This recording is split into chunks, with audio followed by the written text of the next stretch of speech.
देखो, न्यूनतम मजदूरी अधिनियम 1948, न्यूनतम मजदूरी अधिनियम 1948 हो गया। न्यूनतम मजदूरी अधिनियम 1948 एक केंद्रीय संरक्षणात्मक विधान है। इस विधान के द्वारा सरकार कुछ निर्धारित श्रेणियों के उद्योगों और व्यवसायों के लिए न्यूनतम मजदूरी की दरों के नियमन का प्रयास करती है। भारत में जब न्यूनतम मजदूरी का निर्धारण नहीं हुआ था तो श्रमिकों का शोषण करना नियोजक के लिए बहुत ही आसान था। शोषण संगठित क्षेत्रों की तुलना में असंगठित क्षेत्रों में बहुत ही पर्याप्त था। औद्योगिकरण के बाद संगठित क्षेत्रों के श्रमिकों ने अपनी स्थिति मजबूत बना ली, जबकि असंगठित क्षेत्रों में ये समस्या गंभीर रूप से बनी रही। ऐसे नियोजनों में कार्यरत श्रमिक मजदूरी में वृद्धि के लिए नियोजक से न तो सामूहिक सौदेबाजी कर सकते थे और न ही इसके लिए कोई प्रभावी तरीके ही अपना सकते थे। अतः हम कम श्रमिक परिश्रमिक पर काम करने के लिए बाध्य होते थे। इन समस्याओं के समाधान हेतु भारत सरकार ने 1929 में एक स्थायी श्रम आयोग का गठन किया। आयोग ने अपनी सिफारिश में कहा कि श्रमिकों को इतनी मजदूरी मिलनी चाहिए जिससे कि अपनी न्यूनतम आवश्यकताओं की पूर्ति कर सके। 1944 में श्रम आयोग ने भी ये बात कही कि इन अनुशंसाओं को ध्यान में रखते हुए भारत सरकार ने 1948 में न्यूनतम मजदूरी अधिनियम पारित किया, जो उसी वर्ष लागू हुआ और कुछ संशोधनों के बाद आज भी लागू है। इसका उद्देश्य है कि इस कानून का मुख्य उद्देश्य श्रमिकों को, विशेषकर असंगठित क्षेत्र में कार्यरत श्रमिकों को न्यूनतम मजदूरी का नियमन करना है। इस कानून के संबंध में 3 बातें कही जाती है। यह केंद्र सरकार द्वारा बनाया गया कानून है तथा पूरे देश में लागू होता है, लेकिन लागू करने की जिम्मेदारी उपयुक्त सरकार को दी गई है। इसे संरक्षण तथा मजदूरी से संबंधित कानून के नाम से जाना जाता है। इसकी परिभाषाएं क्या है? जैसे कि न्यूनतम मजदूरी में मजदूरी होती है जिसके द्वारा श्रमिक अपनी अनिवार्य आवश्यकताओं की पूर्ति कर सकता है और अपनी कुशलता कायम रख सकता है। ये एक ऐसी सीमा है जिससे कम मजदूरी श्रमिक को नहीं मिलनी चाहिए। उचित मजदूरी वैसी मजदूरी है जो निर्वाह मजदूरी से थोड़ा कम हो। साधारणतः किसी व्यवसाय में मजदूरी की प्रचलित दर उस समय उचित मजदूरी कहलाएगी जब वह अन्य व्यवसाय में समान कार्य के लिए दी जाने वाली मजदूरी के समान हो। निर्वाह मजदूरी का अभिप्राय मजदूरी की उस मात्रा से है जिसके द्वारा श्रमिक अपने परिवार का भरण पोषण कर सके और सामाजिक जीवन के सभी आवश्यक सुविधाओं को प्राप्त कर सके।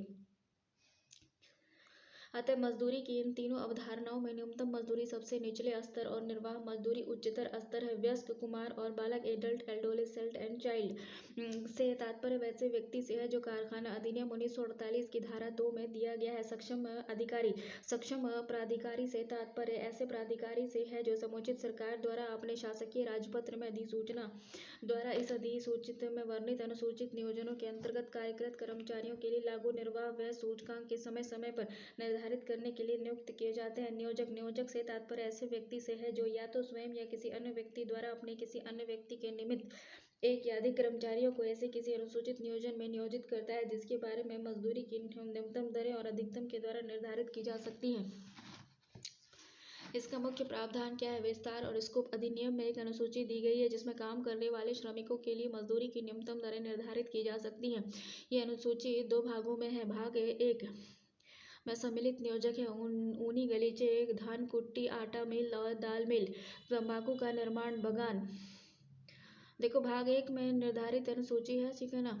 तो भाग 1 में आता है ऊनी गलीचे, धन कुट्टी, आटा मिल, दाल मिल, तंबाकू का निर्माण, बगान, कहवा, रबर, चाय, तेल मिल, स्थानीय प्राधिकार, लाख निर्माण, सार्वजनिक मोटर परिवहन आदि।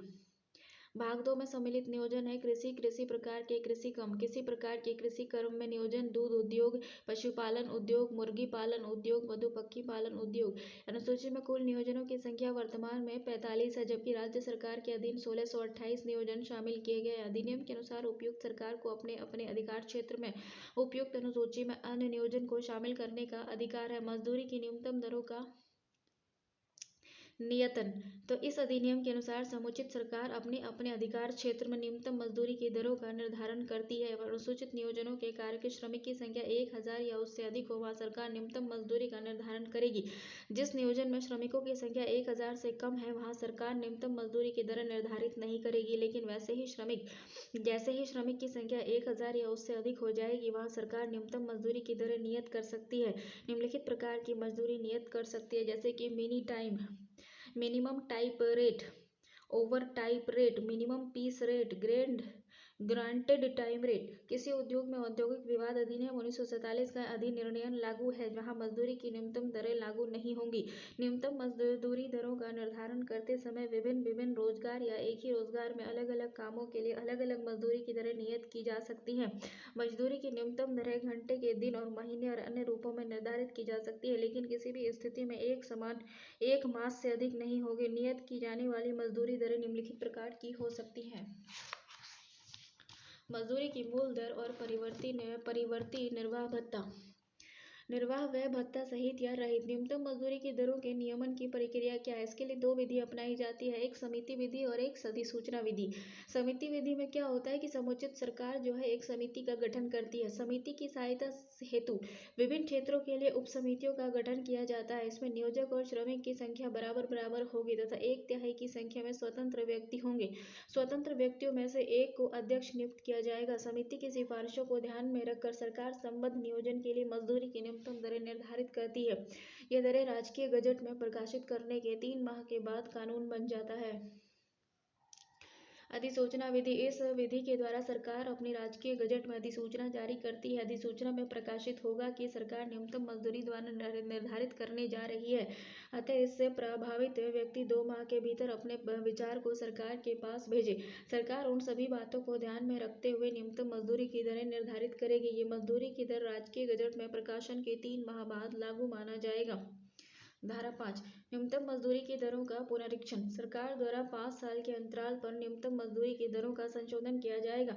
विशेष स्थिति में 5 वर्ष पूर्व भी संशोधन किया जा सकता है। अगर 5 वर्ष के बाद भी संशोधन नहीं होता है तो वैसी स्थिति में पुरानी दरें ही लागू रहेंगी। धारा 3, 4, 5 सलाहकार बोर्ड और केंद्रीय सलाहकार बोर्ड। इन समितियों का गठन समुचित सरकार करेगी। सलाहकार बोर्ड का कार्य समिति और उपसमिति के कार्यों को समन्वित करना और न्यूनतम मजदूरी की दरों को नियत करने तथा उसमें संशोधन करने के संबंध में समुचित सरकार को सलाह देना है।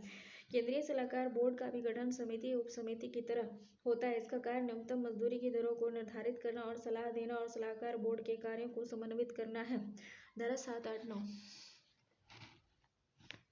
मुद्रा या वस्तु में मजदूरी। उपयुक्त सरकार द्वारा मजदूरी का निर्धारण मुद्रा में किया जाएगा, जो नकद देना आवश्यक है, लेकिन यदि कोई परंपरा हो तो वैसी स्थिति में मजदूरी आंशिक या पूर्णतः वस्तु के रूप में भी की जा सकती है।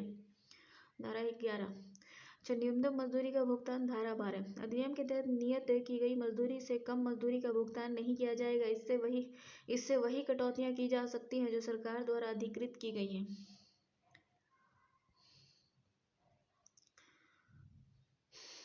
2 या 2 से अधिक कामों के लिए मजदूरी। यदि किसी कर्मचारी से 2 या अधिक प्रकार के कार्य लिए जाते हैं तो प्रत्येक कार्य के लिए अलग अलग दरों से मजदूरी दी जाएगी।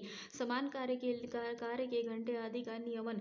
वैसे अनुसूचित नियोजन जहां मजदूरी की न्यूनतम दरें निर्धारित की गई है, समुचित सरकार कर्मचारियों के लिए दैनिक कार्य के घंटे नियत कर सकती है।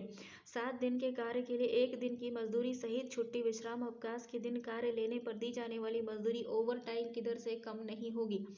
जहां कारखाना अधिनियम 1948 लागू है, वहां ओवर टाइम की दर उसी के अनुसार लागू होगी। अतिकाल काम के लिए अतिकाल दर से मजदूरी दी जाएगी। धारा 13 से 15 अन्य उपबंध, दावे और क्लेम्स। समुचित सरकार शिकायतों को सुनने के लिए प्राधिकारी की नियुक्ति करेगी। यदि किसी श्रमिक को असंतोष हो तो वह 6 माह के अंदर स्वयं एवं कानूनी सलाहकार और श्रम संघ प्रतिनिधि के साथ जाकर दावा कर सकता है। विशेष स्थिति में 6 माह बाद भी दावा कर सकता है। यदि किसी श्रमिक को न्यूनतम मजदूरी से कम मजदूरी दी गई हो तो वैसी स्थिति में प्राधिकारी कम मजदूरी की 10 गुनी राशि देने का आदेश दे सकता है। अन्य स्थिति में 10 रुपये अतिरिक्त राशि देने का आदेश दिया जा सकता है। लेकिन यदि कोई श्रमिक नियोजक को बदनाम करने के लिए गलत दावा करता है तो उसकी मजदूरी से 10 रुपये 50 रुपये तक की कटौती की जा सकती है। धारा 20 से 21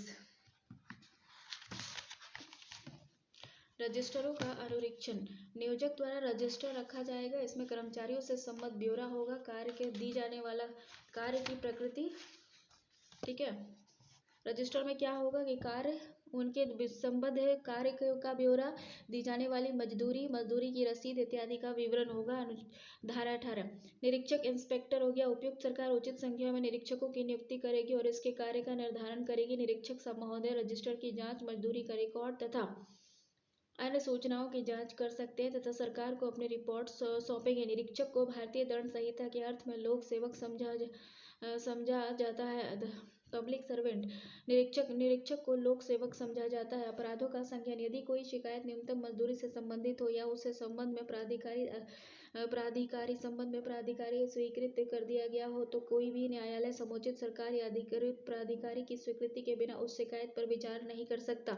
अगर अपराधी को कोई कंपनी है तो वो व्यक्ति उस समय व्यापार का प्रभारी था तो उसे दोषी माना जाएगा, लेकिन यदि वह व्यक्ति अपने को निर्दोष साबित करने में सक्षम हो जाता है तो उसे दंडित नहीं किया जाएगा।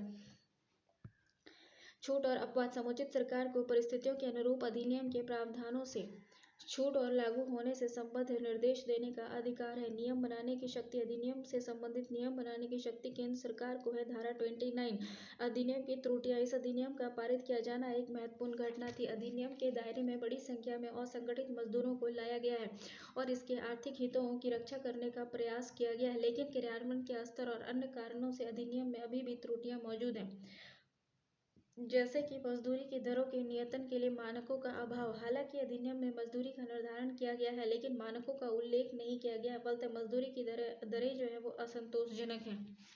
प्रावधानों का प्रवर्तन प्रभावी नहीं है। इसका विस्तार क्षेत्र जितना व्यापक है उसकी तुलना में निरीक्षकों की संख्या बहुत ही कम है। निरीक्षक की कमी के कारण अधिनियम का सही तरीके से क्रियान्वयन नहीं हो पाता है। न्यूनतम मजदूरी की दरों में भी व्यापक असमानता है। अलग अलग राज्यों में एक ही नियोजन के लिए अलग अलग मजदूरी दर निर्धारित है। मजदूरी में संशोधन से संबंधित प्रावधानों का समुचित पालन नहीं होता है और संशोधन में अनावश्यक विलंब हो जाता है। राष्ट्रीय श्रम आयोग ने पुनरीक्षण को अनिवार्य बताते हुए उसे 3 वर्षों में लागू करने की सिफारिश की है। अधिनियम के अंतर्गत केवल मजदूरी की न्यूनतम दरों को नियत करने की व्यवस्था की गई है। इसमें वेतनमान के बारे में स्पष्ट निर्देश नहीं है। इसमें काम करने वाले अधिकांश श्रमिक अशिक्षित हैं तथा उन्हें न्यूनतम मजदूरी के संशोधन का नियम की जानकारी नहीं होती है। इस प्रकार उपरोक्त कमियों के बावजूद ये अधिनियम निश्चय ही असंगठित श्रमिकों की दशाओं में सुधार करने का प्रयास करता है। जब से ये अधिनियम लागू हुआ है तब से श्रमिकों की दशाओं में व्यापक सुधार हुआ है। अब आवश्यकता इस बात की है कि उपरोक्त कमियों को दूर किया जाए जिससे कि श्रमिकों को और बेहतर लाभ पहुंचे। न्यूनतम मजदूरी अधिनियम 1948 का बिहार में कार्यान्वयन। न्यूनतम मजदूरी अधिनियम 1948 केंद्र सरकार द्वारा पारित किया गया है और इसे क्रियान्वित करने की जिम्मेदारी राज्य सरकार को है। अतः बिहार सरकार ने अपने अधिकार क्षेत्र के अंतर्गत इसे क्रियान्वित करने के लिए कानून से संबंधित आवश्यक नियम 1951 में पारित किया, जिसे बिहार न्यूनतम मजदूरी अधिनियम के नाम से जाना जाता है। इसके अंतर्गत निम्नलिखित बातें शामिल है। अनुसूची में नियोजकों की संख्या एवं में जोड़ा जाना। वर्तमान में अनुसूची में कृषि सहित नियोजनों की कुल संख्या 88 है, जिसमें से बिहार सरकार द्वारा समय समय पर न्यूनतम मजदूरी का निर्धारण किया जाता है। आवश्यकता के अनुसार इसमें उद्यमों को भी जोड़ा गया है। बिहार में मुख्यतः न्यूनतम मजदूरी के निर्धारण में ज्यादातर अधिसूचना विधि का प्रयोग किया जाता है। प्रशासन और प्रवर्तन, न्यूनतम मजदूरी के क्रियान्वयन हेतु प्रशासन की व्यवस्था की गई है। बिहार सरकार के अधीन श्रम नियोजन एवं प्रशिक्षण विभाग की स्थापना की गई है।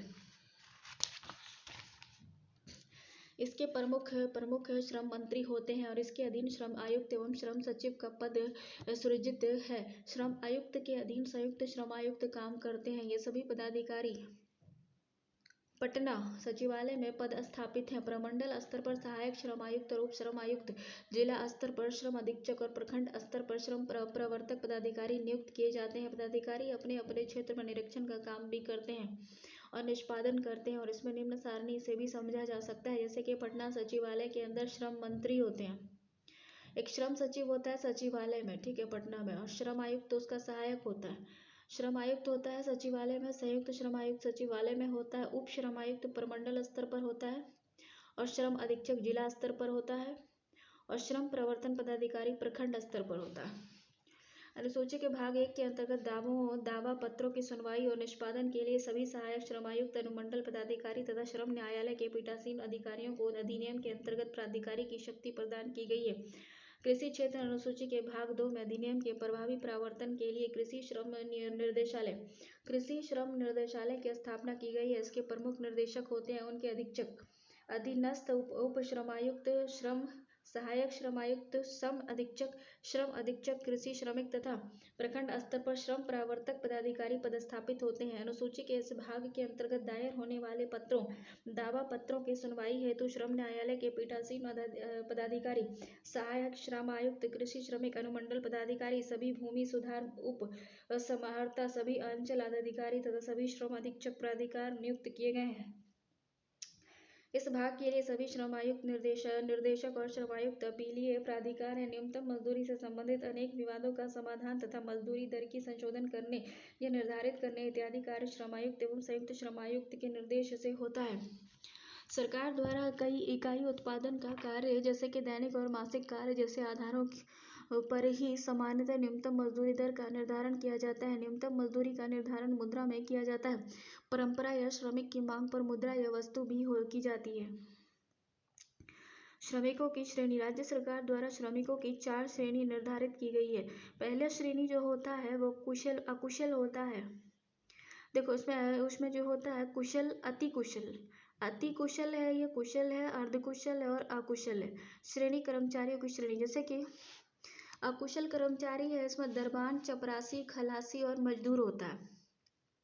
तो अकुशल में कौन होता है? दरबान होता है, चपरासी होता है, खलासी होता है, मजदूर होता है, ये अकुशल होता है।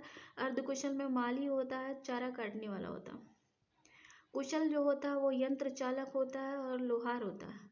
अति कुशल जो होता है वो चालक होता है, बिजली मिस्त्री होता है, ये सब स्किल्ड लेबर होता है। बिहार सरकार ने 1 अक्टूबर 2012 को न्यूनतम मजदूरी में संशोधन कर निम्नलिखित दरें निर्धारित की थी, जिसको अब बढ़ाया जा चुका है। 2013 में क्या था कि अकुशल मजदूर के लिए 157 रुपया प्रतिदिन था, जो 2013 में बढ़कर 168 रुपया प्रतिदिन हो गया। अर्धकुशल के लिए 175 रुपया प्रतिदिन था, कुशल के लिए 214 रुपया प्रतिदिन था, अति कुशल के लिए 259 रुपया प्रतिदिन था।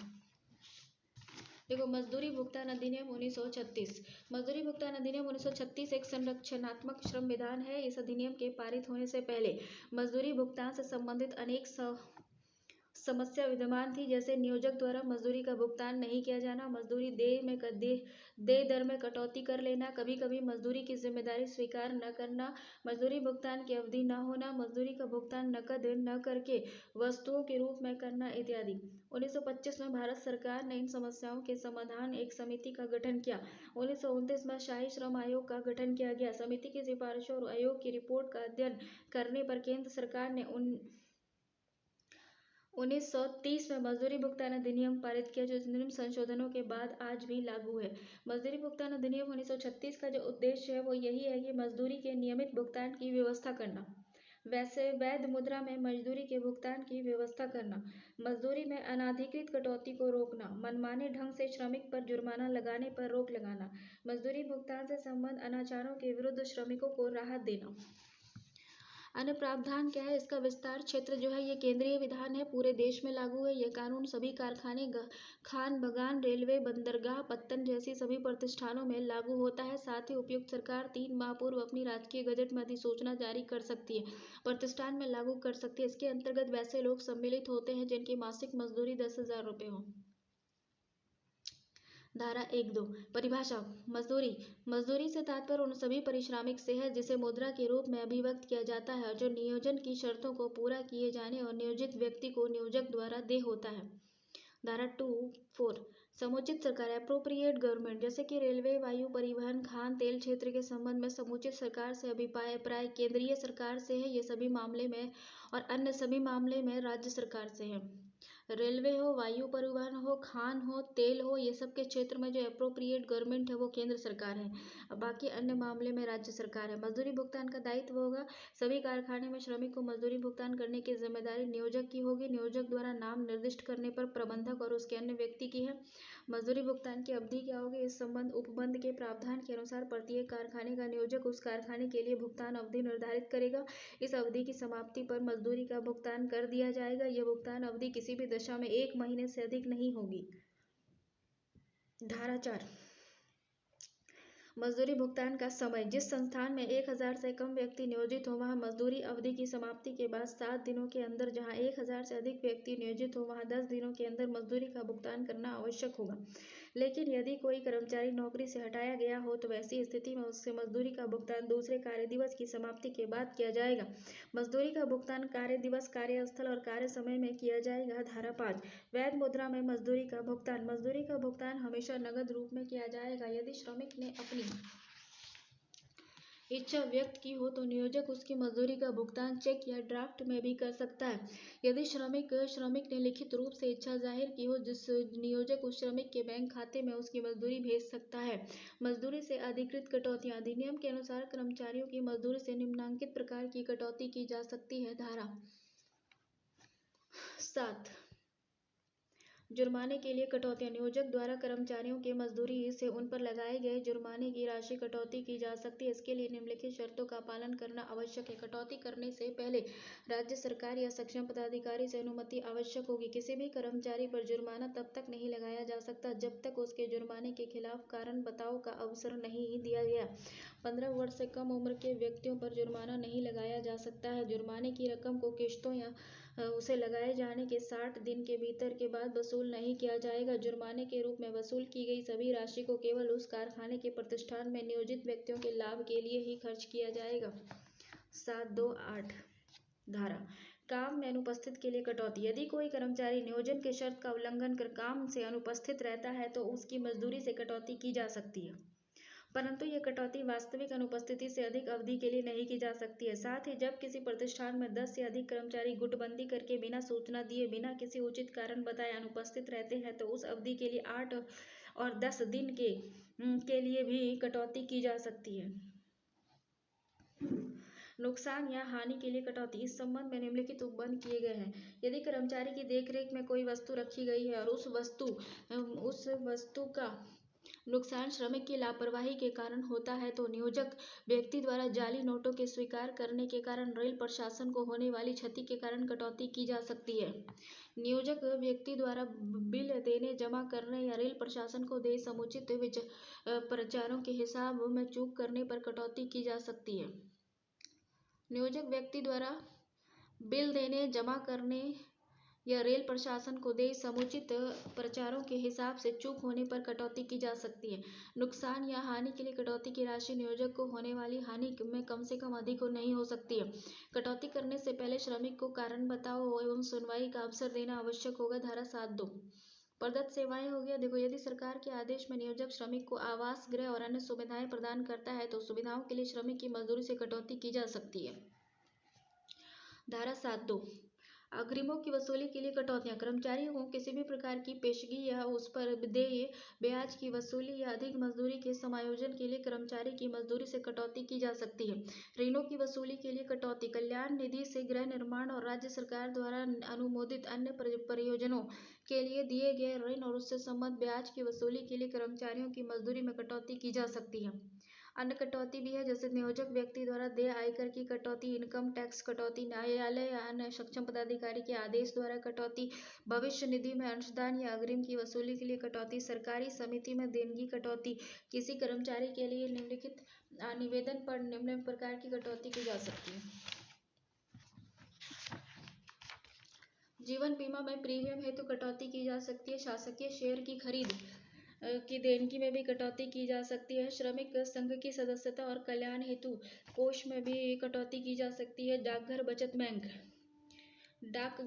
बैंक और कर्मचारी बीमा भुगतान और प्रधानमंत्री सहायता कोष हेतु भी कटौती की जा सकती है। कुल कटौती की राशि। देखो, किसी भी मजदूरी अवधि में कर्मचारियों की मजदूरी से अधिक 50% की कटौती की जा सकती है। अधिकतम 50% मजदूरी की कटौती की जा सकती है, लेकिन सहकारी समितियों में अंशदान के लिए 75% तक की कटौती की जा सकती है। अन्य उपबंध हो गया। अधिनियम में कुछ अन्य उपबंध निम्नलिखित है, जैसे रजिस्टर का अनुरक्षण। नियोजक द्वारा कारखाने में एक रजिस्टर रखना अनिवार्य होगा। इसमें कर्मचारियों के कार्य में दी गई मजदूरी से की गई कटौती, दी गई रसीद और अन्य विवरणों का उल्लेख किया जाएगा। ऐसे रजिस्टर को अंतिम प्रविष्टि के दिन से कम 3 वर्षों तक सुरक्षित रखना आवश्यक होगा। सूचना का प्रदर्शन। नियोजक द्वारा अधिनियम के सार को अंग्रेजी तथा नियोजित बहुसंख्यक श्रमिक के द्वारा समझी जाने वाली भाषा में विहित ढंग से प्रदर्शित करना होगा। निरीक्षक हो गया। निरीक्षक सह उपयुक्त सरकार उचित संख्या में निरीक्षकों की नियुक्ति करेगी। निरीक्षक महोदय मजदूरी भुगतान या उस अधिनियम से संबंधित जांच करेंगे और अपनी रिपोर्ट सरकार को सौंपेंगे। निरीक्षक भारतीय दंड संहिता के अर्थ में लोक सेवक होता है। दावे और अपील। उपयुक्त सरकार द्वारा कुछ अपीलीय प्राधिकारी की नियुक्ति की जाएगी। जहां श्रमिक अपने कंप्लेन के साथ अपील करेंगे। यह अपील श्रमिक स्वयं और श्रम संघ के नेता के माध्यम से कर सकते हैं। इस तरह की अपील मजदूरी की कटौती या भुगतान के निर्धारित दिन से 15 माह के अंदर तक करना आवश्यक होगा। विशेष स्थिति में 12 माह बाद भी किया जा सकता है। सक्षम पदाधिकारी के द्वारा श्रमिक की शिकायत पर सुनवाई की जाएगी। यदि शिकायत सच पाई गई तो दंडाधिकारी नियोजक को राशि लौटाने का आदेश देता है और आवेदन है द्वेषपूर्ण या तंग करने वाला है तो वह श्रमिक से दंड वसूलने का भी आदेश दे सकता है। पदाधिकारी के निर्णय के विरुद्ध अपील जिला न्यायालय और प्रशासनिक नगरों में और लघुवाद न्यायालय में की जा सकती है और ये अपील 30 दिनों के अंदर की जाएगी। शक्ति पेनाल्टीज क्या है? इस संबंध में निम्नलिखित प्रावधान किए गए हैं। नियोजक द्वारा समय से मजदूरी भुगतान नहीं करने या विलंब करने पर 1500 रुपये से लेकर 7500 रुपये तक दंड लगाया जा सकता है। नियोजक अगर समय पर मजदूरी का भुगतान नहीं करता है, विलंब करता है तो उसके लिए उसके ऊपर 1500 से लेकर 7500 रुपये का दंड लगाया जा सकता है। निरीक्षक के कार्य में बाधा डालने पर 7500 रुपये का दंड लगाया जा सकता है। अपराध की पुनरावृत्ति करने पर न्यूनतम 1 माह का कारावास और 75,000 रुपये का दंड और अधिकतम 6 माह का कारावास और 22,000 रुपये 22,500 रुपये तक का दंड लगाया जा सकता है। देखो, नियम बनाने की शक्ति। इस अधिनियम से संबंधित नियम बनाने का अधिकार समुचित सरकार को है। अधिनियम में उन विषयों का भी उल्लेख किया गया है जिसके संबंध में समुचित सरकार नियम बना सकती है। रेलवे, खान तेल क्षेत्र के संबंध में केंद्र सरकार द्वारा बनाए गए नियम लागू होंगे। आलोचना हो गया। इस अधिनियम के पारित होने के बाद निश्चय ही श्रमिक की भुगतान संबंधी शिकायतों में अपेक्षित कमी आई हो। भुगतान नकद रूप में किया जाने लगा है। श्रमिक इस अधिनियम से प्रभावित हुए हैं और अनाधिकृत कटौती की प्रकृति पर रोक लगी है। फिर भी इस अधिनियम में कुछ कमियां हैं। बड़े कारखाने में तो इस अधिनियम के प्रावधान का पालन हो रहा है, लेकिन छोटे छोटे कारखानों में जिनकी संख्या काफी है, इनमें से अधिनियम का उचित पालन नहीं हो रहा है। इस अधिनियम ने आज भी कई तरह के नियोजक और संस्थानों में लागू नहीं किया गया है। इसके चलते बड़ी संख्या में श्रमिक अधिनियम के लाभों से वंचित रह जाते हैं। इस तरह अधिनियम के विस्तार क्षेत्र को व्यापक बनाने की आवश्यकता है और अधिनियम में समुचित प्रवर्तन के लिए प्रभावकारी प्रशासनिक व्यवस्था का अभाव रहा है। इस अधिनियम के अंतर्गत निरीक्षकों की नियुक्ति की बात कही गई है, लेकिन उसकी संख्या पर्याप्त नहीं है। फलतः निरीक्षक का कार्य यथोचित ढंग से नहीं हो पाता है। अधिकृत कटौतियों से संबंधित आवश्यक जानकारी के अभाव में श्रमिक ये अंदाजा नहीं कर पाता है कि उन्हें दी जाने वाली मजदूरी उचित है या नहीं। इस प्रकार उपरोक्त आलोचनाओं के बावजूद यह अधिनियम निश्चय ही श्रमिक के लिए लाभकारी है। जब से यह अधिनियम लागू हुआ है तब से श्रमिक की मजदूरी भुगतान में सुधार हुआ है। देखो, समान पारिश्रमिक अधिनियम 1976। सामान्यतः देखा गया है कि नियोजक किसी भी नियोजन में काम करने वाले महिला और पुरुष श्रमिकों के बीच मजदूरी की भिन्नता रखते हैं। ये भिन्नता इस अधिनियम के बनने के पहले व्याप्त थी। नियोजक एक जैसे कार्य के लिए पुरुष श्रमिक को अधिक और महिला श्रमिक को कम मजदूरी देते थे। भारतीय संविधान के आर्टिकल 39 में राज्य के नीति निर्देशक तत्व में महिला और पुरुष श्रमिकों को समान कार्य के लिए समान पारिश्रमिक देने की बात कही गई है। 1958 में भारत सरकार ने इंटरनेशनल लेबर ऑर्गेनाइजेशन के समान पारिश्रमिक अभिसमय 100 और 1951 को अनुसमर्थित किया है। फिर भी लिंग के आधार पर मजदूरी में भिन्नता बनी रही है। राष्ट्रीय श्रम आयोग 1959 ने भी सिफारिश की है कि समान कार्य के लिए समान वेतन का सिद्धांत संतोषजनक रूप से लागू करना चाहिए। इन सभी सिफारिशों के आधार पर केंद्र सरकार ने 1975 में समान पारिश्रमिक अध्यादेश जारी किया, जो 1976 में इसी नाम से अधिनियम बना। ये अधिनियम कुछ संशोधनों के बाद आज भी लागू है। उद्देश्य क्या है? इस अधिनियम का मुख्य उद्देश्य पुरुष और महिला श्रमिकों को समान कार्य के लिए समान वेतन उपलब्ध कराना तथा नियोजन और उसमें संबद्ध मामलों में लिंग के आधार पर भेदभाव को रोकना है। मुख्य प्रावधान क्या है? इस अधिनियम के मुख्य प्रावधान निम्नलिखित है, जैसे कि विस्तार। यह अधिनियम पूरे देश में लागू है और केंद्रीय सरकार को इसे विभिन्न स्थापना और नियोजनों में लागू करने की शक्ति प्राप्त होती है। राज्य सरकार को यह अधिकार है कि वह इस कानून को किसी भी संगठित और असंगठित क्षेत्र में लागू कर सकती है। अगर किसी अधिनियम, समझौते और सेवा की संविदा या किसी अन्य कानून के उपबंध इस अधिनियम के उपबंधों के विरोध में है तो वहाँ इस अधिनियम के उपबंध लागू होंगे। समान कार्य के लिए समान पारिश्रमिक। जिस संस्थान में ये कानून लागू है वहाँ नियोजक द्वारा पुरुष और महिला श्रमिक को समान कार्य के लिए समान वेतन का भुगतान किया जाएगा, चाहे वेतन नकद में दिया जा रहा हो या प्रकार में। किसी भी स्थिति में लिंग के आधार पर भेदभाव नहीं किया जाएगा और मजदूरी समान करने पर किसी भी मजदूरी में कटौती नहीं की जाएगी।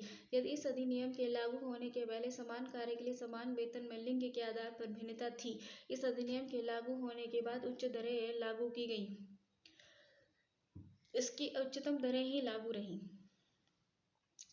नियुक्ति में भेदभाव नहीं, नो डिस्क्रिमिनेशन इन रिक्रूटमेंट। किसी भी नियोजक द्वारा लिंग के आधार पर नियुक्ति, पदोन्नति, प्रशिक्षण या हस्तांतरण इत्यादि के संबंध में भेदभाव नहीं किया जाएगा, उन स्थितियों को छोड़कर जहां महिलाओं के नियोजन को प्रतिबंधित किया गया है, लेकिन उपयुक्त उपबंध आरक्षित श्रेणी जैसे कि SC, ST, OBC, भूतपूर्व सैनिक, छंटनी किए गए कर्मचारियों के लिए आरक्षित है, उस पर लागू नहीं होगा। अतः इन स्थानों पर आरक्षित श्रेणी के लोगों को ही नियुक्ति की जाएगी। धारा 5 सलाहकार समिति एडवाइजरी कमेटी।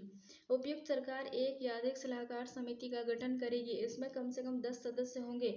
इसमें पहले श्रमिक की संख्या 50% होगी। समिति का मुख्य कार्य महिलाओं की नियुक्ति, कार्य के घंटे, नियोजन की शर्तों और दशाएं इत्यादि विषयों पर सरकार को सलाह देना है। समिति की सिफारिशों पर विचार करने के बाद समुचित सरकार कारखानों और प्रतिष्ठानों को महिलाओं के नियोजन के संबंध में निर्देश दे सकती है। धारा 6 विशिष्ट मामलों में अधिनियम का लागू न होना, act not to reply social cases. यदि किसी प्रतिष्ठान में किसी कानून के तहत महिलाओं के नियोजन एवं शर्तों और दशाओं से संबंध विशेष व्यवस्था है, वहाँ इस अधिनियम के उपबंध लागू नहीं होंगे। जहाँ बच्चों के जन्म और संभावित जन्म या सेवानिवृत्ति, विवाह या मृत्यु से संबंध, नियोजन की शर्तों और दशाओं के संबंध में महिलाओं के लिए विशेष व्यवस्था की गई है, वहाँ भी लागू नहीं होंगे। घोषणा करने की शक्ति। यदि समुचित सरकार इस बात से संतुष्ट हो जाती है कि किसी नियोजन में महिला पुरुष श्रमिकों के प्राश्रमिक में अंतर लिंग के अलावा अन्य कारणों से है, तो इस संबंध में घोषणा कर सकती है कि नियोजक दोषी नहीं है। दावा और शिकायत। उपयुक्त सरकार दावे और शिकायत की सुनवाई हेतु एक या एक से अधिक पदाधिकारी की नियुक्ति करेगी। ये पदाधिकारी लेबर ऑफिसर के स्तर के होंगे तथा इन्हें सिविल कोर्ट के सारे अधिकार प्राप्त होंगे। पीड़ित व्यक्ति इन प्राधिकारी के पास अपनी शिकायत दर्ज करेंगे, जिस पर विचार कर प्राधिकारी महोदय अपना आदेश सुनाएंगे, जो नियोजक और श्रमिक दोनों पर लागू होगा। धारा 7 अपीलीय प्राधिकारी होगी। यदि कोई व्यक्ति प्राधिकारी के निर्णय से असंतुष्ट है तो वह 30 दिन के अंदर अपीलीय प्राधिकारी के पास अपील कर सकता है। विशेष स्थिति में 30 दिन के बाद भी अपील किया जा सकता है। प्राधिकारी आवश्यक जांच पड़ताल कर निर्णय लेंगे, जो नियोजक और श्रमिक दोनों को मान्य होगा। निरीक्षक हो गया इंस्पेक्टर। संयुक्त उपयुक्त सरकार उचित संख्या में निरीक्षकों की नियुक्ति करेगी। निरीक्षक भारतीय दंड संहिता के अधीन लोक सेवक होते हैं। इसे निम्नलिखित शक्तियां प्राप्त होती हैं। कारखाने में प्रवेश की शक्ति, नियोजक से नियोजन से संबंधित रजिस्टर या दस्तावेज पेश करवाना, किसी व्यक्ति के साक्ष्य लेने की शक्ति इत्यादि। निरीक्षक निरीक्षण करने के बाद इस संबंध में सरकार को अपनी रिपोर्ट सौंपेंगे। धारा 9 शक्तियां पेनाल्टीज हो गया। यदि कोई नियोजक इस कानून का उल्लंघन करता है, रजिस्टर या दस्तावेज के रक्षण और पेश करने से इनकार करता है, तो नियोजक से संबंधित कोई सूचना नहीं देता है या सूचना देने से रोकता है, तो ऐसे दोषी व्यक्ति को 1 महीने का कारावास दिया जाएगा। 10,000 रुपए तक के जुर्माने या दोनों से दंडित किया जा सकता है। भारतीय पदोन्नति, हस्तांतरण, प्रशिक्षण आदि में महिलाओं के साथ भेदभाव करना, समान कार्य के लिए समान वेतन न देना या सलाहकार समिति के आदेशों का पालन न करने पर 3 महीने से 1 वर्ष तक का कारावास या 10 से 20,000 रुपए का जुर्माना या दोनों से दंडित किया जा सकता है। निरीक्षक के समक्ष रजिस्टर, दस्तावेज या सूचना नहीं प्रस्तुत करने के दोषी व्यक्ति को 500 रुपए तक के जुर्माने से दंडित किया जा सकता है। धारा 10 अन्य उपबंध। अधिनियम के कुछ अन्य उपबंध निम्नलिखित रजिस्टरों का अनुरक्षण। प्रत्येक नियोजक को रजिस्टर रखना अनिवार्य है, जिसमें महिला श्रमिक का नाम, कार्य की प्रकृति, दी जाने वाली पारिश्रमिक इत्यादि का उल्लेख किया जाएगा।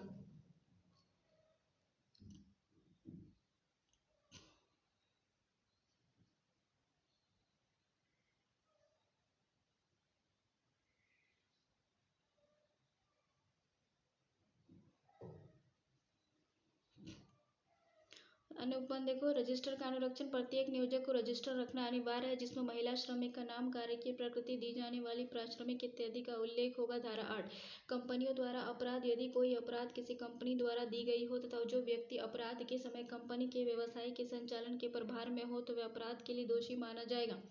उस व्यक्ति के विरुद्ध अभियोग चलाकर दंडित किया जाएगा, लेकिन वह व्यक्ति अपने को निर्दोष साबित करने में सक्षम हो जाता है तो उसे दंडित नहीं किया जाएगा। नियम बनाने का अधिकार, केंद्र सरकार विविध विषयों से संबंधित नियम बना सकती है, जैसे कि नियुक्ति से संबंधित और समान वेतन से संबंधित। आलोचना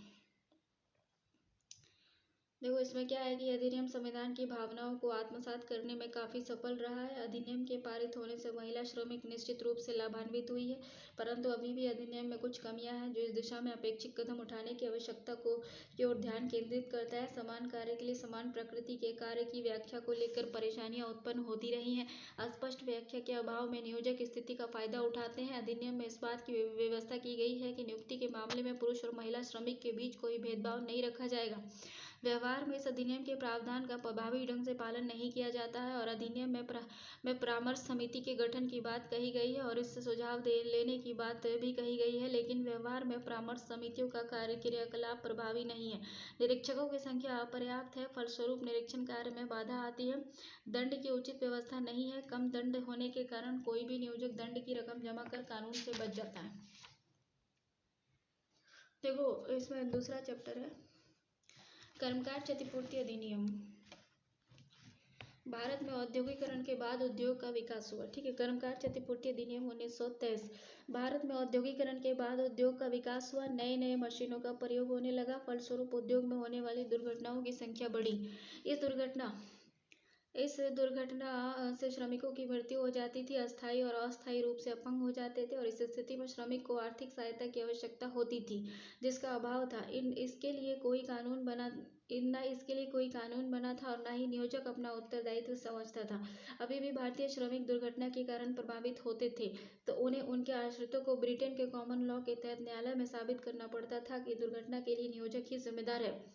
दुर्घटना साबित होने पर क्षतिपूर्ति मिलती थी, अन्यथा नहीं। नियोजक अपने बचाव में कई दलीलें पेश कर क्षतिपूर्ति देने से बच भी जाते थे।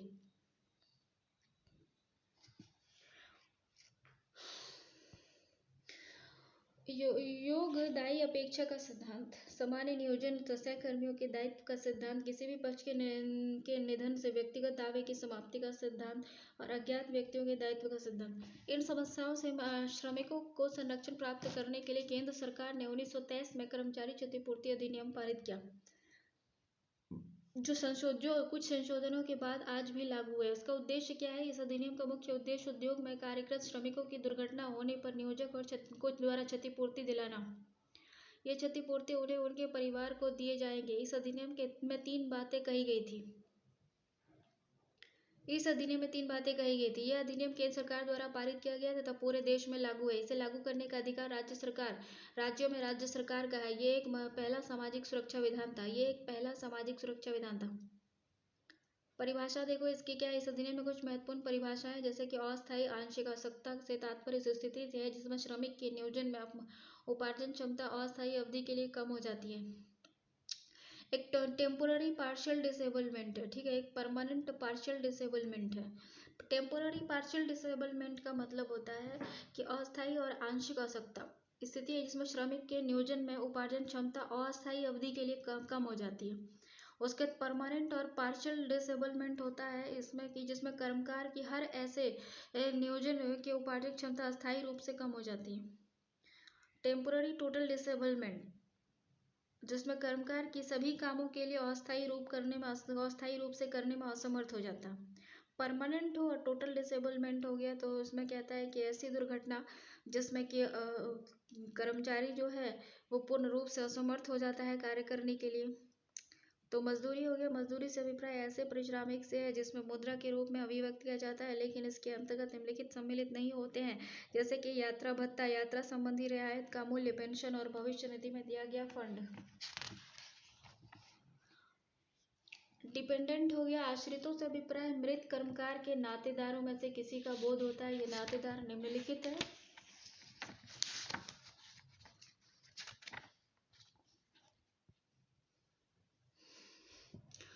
जैसे विधवा हो गया, नाबालिग हो गया, धर्मज हो गया, पुत्र हो गया, अविवाहित धर्मज पुत्री हो गई, विधवा हो गई माता। 18 वर्ष से अधिक उम्र का विकलांग पुत्र या पुत्री यदि वह कर्मचारी की मृत्यु के समय उसके उपार्जनों पर पूरी तरह आश्रित था या थी। कर्मचारी की मृत्यु के समय उसके उपार्जनों पर पूरी तरह या आंशिक रूप से निर्दिष्ट। विधुर हो गया, विधवा माता को छोड़कर माता पिता। नाबालिग धर्मज पुत्र, अविवाहित और धर्मज पुत्री नाबालिग। उसके बाद भाई बहन नाबालिग, अविवाहित भाई बहन, पूर्व मृत पुत्र की नाबालिग संतान, मृत पुत्र की नाबालिग संतान, कर्मचारी के माता पिता कोई भी जीवित नहीं है तो पितामह और पितामही, नाना नानी दादा दादी। आयुक्त हो गया कमिश्नर, धारा 2(1)(b) के अनुसार आयुक्त से तात्पर्य धारा 20 के अधीन कर्मकारों के लिए नियुक्त किए गए कर्मकार क्षतिपूर्ति आयुक्त में से है। इसमें देखो क्या है, क्षतिपूर्ति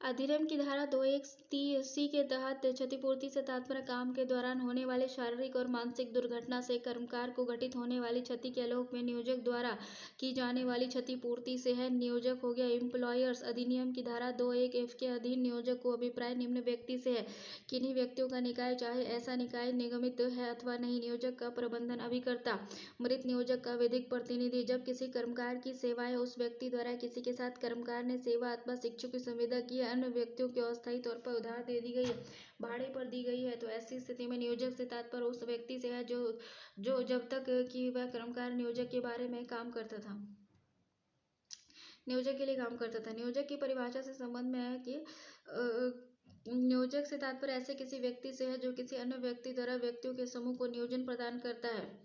ये कृत्रिम विधिक व्यक्तियों को भी सम्मिलित किया जा सकता है। कर्मकार हो गया वर्कमैन अधिनियम की धारा 2(1) में कर्मकार की परिभाषा दी गई, जिसमें कहता है कि कर्मकार की परिभाषा में निम्नलिखित सम्मिलित है। भारतीय रेल अधिनियम 1890 ये धारा 2 की उपधारा 34 की परिभाषा में दी गई है। ऐसे सभी व्यक्ति जो कि अनुसूची 2 में किसी नियोजन में नियुक्त हैं कर्मकार कहे जाएंगे। अनुसूची 2 में निर्दिष्ट किसी पद पर मासिक मजदूरी पर नियुक्त कोई भी व्यक्ति कर्मकार है। मृत्यु हो जाने की स्थिति में कर्मकार के आश्रित भी कर्मकार की परिभाषा में सम्मिलित किए जाएंगे, लेकिन निम्नलिखित व्यक्तियों को कर्मकार की परिभाषा में सम्मिलित नहीं किया जाएगा यदि किसी व्यक्ति का नियोजन आकस्मिक प्रकृति का है और जो नियोजन के व्यापार अथवा व्यवसाय के प्रयोजनों के सिवाय किसी कार्य में निमित्त नियोजित किया जाता है। ऐसा कोई व्यक्ति जो भारत के संघ सशस्त्र बल के सदस्य की हैसियत से काम कर रहा है।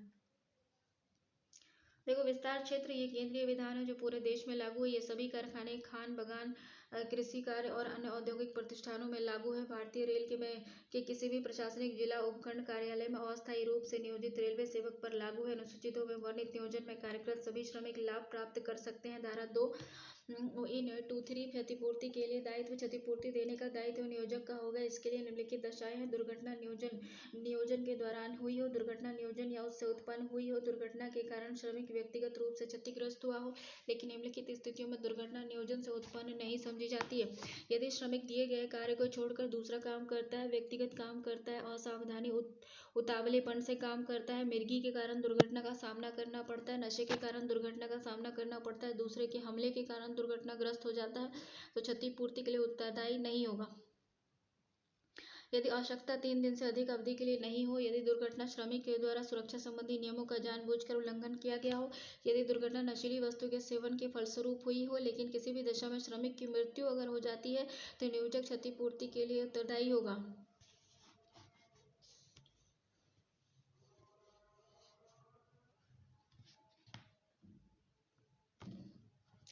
देखो इसमें कहता है कि व्यवसायिक जनित रोगों की क्षतिपूर्ति का दायित्व हो गया। व्यवसाय जनित रोगों की चर्चा अधिनियम की अनुसूची 3 में की गई है और ऐसे व्यवसायिक रोगों को नियोजन के दौरान या नियोजन से उत्पन्न दुर्घटना समझा जाता है। ऐसे में शिकार श्रमिक को क्षतिपूर्ति देना आवश्यक हो जाता है। क्षतिपूर्ति की प्रकृति एवं राशि, जैसे कि टेम्पररी डिसेबलमेंट हो गया, अस्थायी अपंगता, ये दुर्घटना का अभाव 3 दिन से अधिक का हो लेकिन अधिकतम 5 वर्ष तक का हो, जिसके कारण श्रमिक की कार्य करने की क्षमता नष्ट हो जाती है, तो इस प्रकार की अपंगता को अस्थायी अपंगता कहा जाता है। इन परिस्थितियों में श्रमिक को उसकी मजदूरी का 50% राशि का भुगतान किया जाता है और ये भुगतान श्रमिक के मासिक मजदूरी का 25% राशि को 15 दिन के अंतराल पर उस समय तक दिया जाता रहेगा जब तक कि उसकी अपंगता का प्रभाव रहे और अधिकतम 5 वर्षों तक। अस्थायी पूर्ण अपंगता हो गया यदि कोई व्यक्ति दुर्घटना के कारण हमेशा के लिए 100% डिसेबल हो जाता है, टोटल परमानेंट डिसेबलमेंट, तो उसे अस्थायी पूर्ण अपंगता माना जाएगा और इस स्थिति में निम्नलिखित आधार पर क्षतिपूर्ति दी जाती है। जैसे कि 60% मजदूरी का दिया जाएगा, इंटू किया जाएगा इसको सुसंगत कारक, न्यूनतम 1,40,000 रुपया और अधिकतम 10,97,000 रुपया दिया जाएगा। अस्थायी आंशिक अपंगता हो गया परमानेंट पार्शियल डिसेबलमेंट।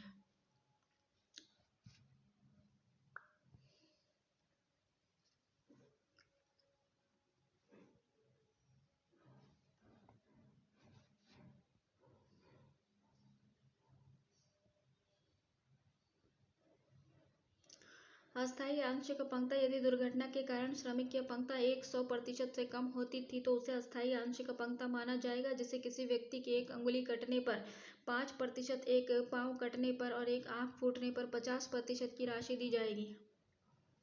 उस स्थिति में श्रमिक को क्षतिपूर्ति देने के पहले उसके अस्थायी पूर्ण अयोग्यता की रकम निकाल ली जाती है और उसके बाद जितना प्रतिशत अपंगता हुआ है उतना प्रतिशत राशि उस श्रमिक को दे दी जाती है।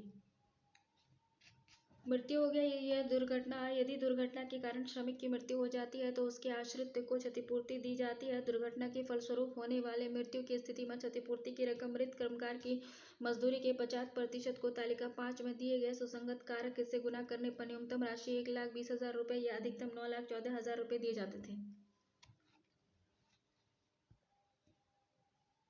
मजदूरी हो गया 8,000, मजदूरी का 50% 4,000, उम्र हो गया 20 और गुणक समांक 2,24, 8,96,000। इस प्रकार दुर्घटना या व्यावसायिक रोग से यदि श्रमिक की मृत्यु हो जाती है तो उसकी उम्र 20 वर्ष है तो मासिक वेतन 8,000 रुपये है, तो ऐसी दशा में क्षतिपूर्ति की कुल राशि 8,96,000 रुपये होगी। अधिकतम नियम के प्रावधान में वर्णित है कि मृत्यु की दशा में क्षतिपूर्ति की रकम 1,20,000 रुपये से कम नहीं दी जाएगी।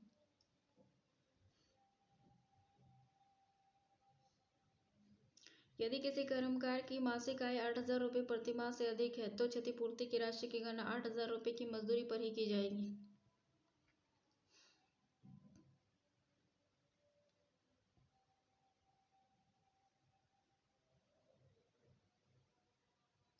क्षतिपूर्ति का भुगतान देखो, पेमेंट ऑफ कंपनसेशन हो गया।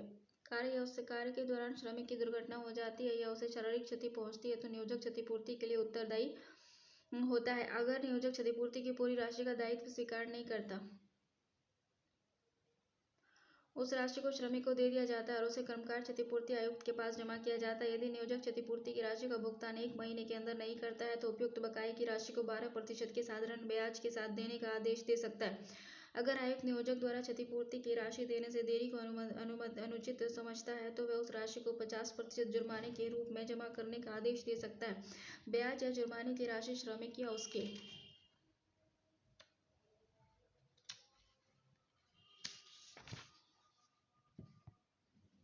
क्षतिपूर्ति का विवरण।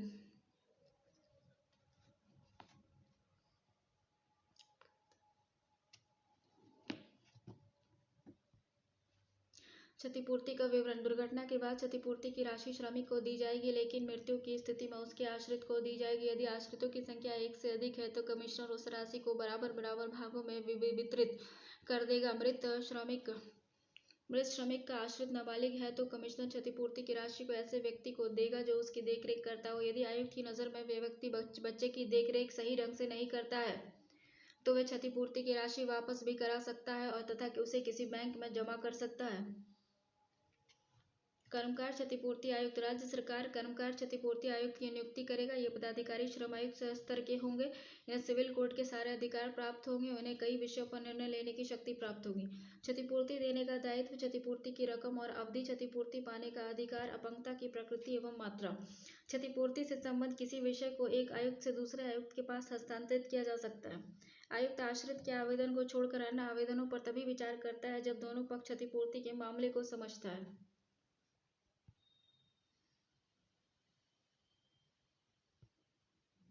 जब दोनों पक्ष क्षतिपूर्ति के मामले को समझौता द्वारा निपटाने में सफल नहीं हुआ तो उपयुक्त के पास भेजे जाने वाले आवेदन विहित रूप से होंगे। आवेदन के साथ विवरण और फीस देना अनिवार्य है। अगर आयुक्त के निर्णय के विरुद्ध कोई अपील उच्च न्यायालय में की गई हो तो वह अपने पास जमा की गई राशि को उच्च न्यायालय के निर्णय तक रोक कर रख सकता है। उपयुक्त आयुक्त अधिनियम के अधीन किए गए किसी समझौते के अनुसार देय क्षतिपूर्ति की राशि को भू राजस्व के बकाये के रूप में वसूल कर सकता है। धारा 1927 और 30 अनुबंध क्या सूचना और दावा अधिनियम के अंतर्गत किसी भी दावे पर तब तक विचार नहीं किया जा सकता जब तक कि दुर्घटना की सूचना नियोजक को नहीं दी गई हो। सूचना में व्यक्ति का नाम पता चोट का कारण दुर्घटना के दिन का उल्लेख करना आवश्यक है। क्षतिपूर्ति के लिए दावा दुर्घटना के दिन से 2 वर्ष के अंदर करना आवश्यक है। सूचना नियोजक और उसके व्यवसाय या कारोबार के प्रबंधन देखने वाले व्यक्ति को दी जा सकती है। राज्य सरकार नियोजकों को दुर्घटना से संबंधित सूचना पुस्तक रखने के लिए निर्देश दे सकती है। चिकित्सकीय परीक्षा हो गया मेडिकल एग्जामिनेशन। किसी कर्मकार ने दुर्घटना की सूचना किसी नियोजक को दी है जहां दुर्घटना की सूचना 3 दिन के अंदर नियोजक द्वारा श्रमिक योग्य चिकित्सा व्यवसायी से चिकित्सकीय परीक्षण करना आवश्यक है। ऐसी चिकित्सकीय परीक्षा निःशुल्क होती है। अंत्योष्टि लाभ यदि किसी श्रमिक की मृत्यु हो जाती है या उस स्थिति में श्रमिक के ज्येष्ठ पुत्र या दाह संस्कार करने वाले व्यक्ति को 2500 रुपये की राशि दी जाएगी। अपील्स हो गई यदि कोई व्यक्ति कर्मकार क्षतिपूर्ति आयुक्त के निर्णय से असंतुष्ट हो तो वह उच्च न्यायालय में अपील कर सकता है। उच्च न्यायालय का निर्णय सभी को मान्य होगा। निम्नलिखित विषयों पर उच्च न्यायालय में अपील की जा सकती है। एक मुश्त क्षतिपूर्ति देने से संबद्ध आदेश, ब्याज और जुर्माने का आदेश, क्षतिपूर्ति की रकम के विवरण और आश्रित के दावे को अस्वीकृत करने के संबद्ध आदेश, अर्धमासिक भुगतान को एक मुश्त राशि में बदलने का आदेश इत्यादि। दंड और पेनाल्टी क्या यदि नियोजक क्षतिपूर्ति की राशि को 1 महीने के अंदर भुगतान नहीं करता है तो क्षतिपूर्ति की राशि का 50% तक जुर्माना लगाया जा सकता है। साथ ही साथ 6% प्रतिवर्ष की दर से ब्याज सहित भुगतान देने हेतु दंडित किया जा सकता है। यदि नियोजक घातक दुर्घटना का विवरण नहीं देता है, देने से रोकता है या नोटिस बुक नियमित नहीं करता है तो ऐसे दोषी व्यक्ति को 5000 रुपये का दंड लगाया जा सकता है।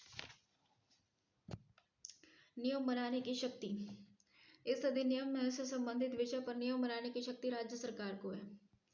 आलोचना हो गया कर्मकार क्षतिपूर्ति अधिनियम 1923 एक सामाजिक सुरक्षा अधिनियम है। यह अधिनियम श्रमिकों को दुर्घटना की स्थिति में सहायता पहुंचाता है। फिर भी इस अधिनियम में बहुत सी कमजोरियां हैं जिसे सुधारना आवश्यक है और ये कमजोरियां निम्नलिखित है।